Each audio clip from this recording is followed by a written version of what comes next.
We're following the latest developments on a deadly attack in southern Afghanistan involving U.S. Special Forces. One U.S. service member is dead and two others are injured. Forces were involved in a counterterrorism operation in Helmand Province in the town of Marja. National Security and Foreign Affairs correspondent Cami McCormick is with us now on the phone. Cami, can you tell us what is the latest?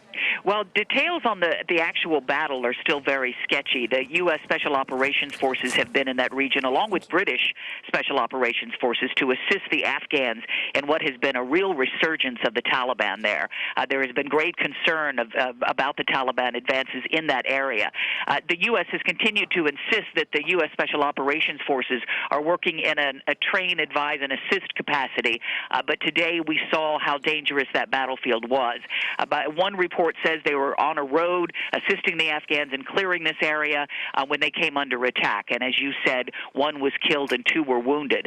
That then turned into a situation involving some medevac helicopters which were flown in to assist the Americans. The first helicopter ran into some sort of trouble. There are conflicting reports as to what happened. One report was that it may have been hit by mortar fire after it landed because the U.S. military kept insisting it was not shot down. Another report had it that perhaps the helicopter had hit some sort of wall.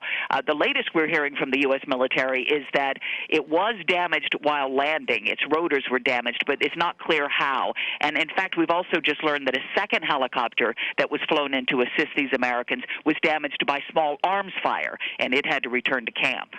Cami, you know, a lot of Americans may not be aware that the U.S. support in that particular region of Afghanistan in Helmand Province is, in fact, because the Taliban has regained control in many of those provinces in Helmand Province.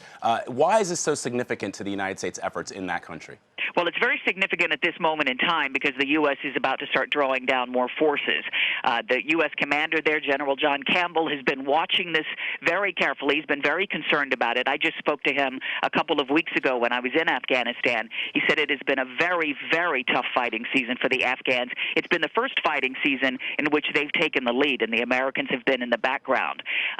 So it's obvious that the Taliban is testing the Afghan security forces, but the Taliban are also sending a message to the U.S. that these attacks are coming. These number of attacks we've seen in Kabul in just the last several days are coming at a time where the U.S. is drawing down its forces. So the U.S. commanders may be rethinking the numbers game here. Cami McCormick reporting for us. Thank you, Cami. Thank you.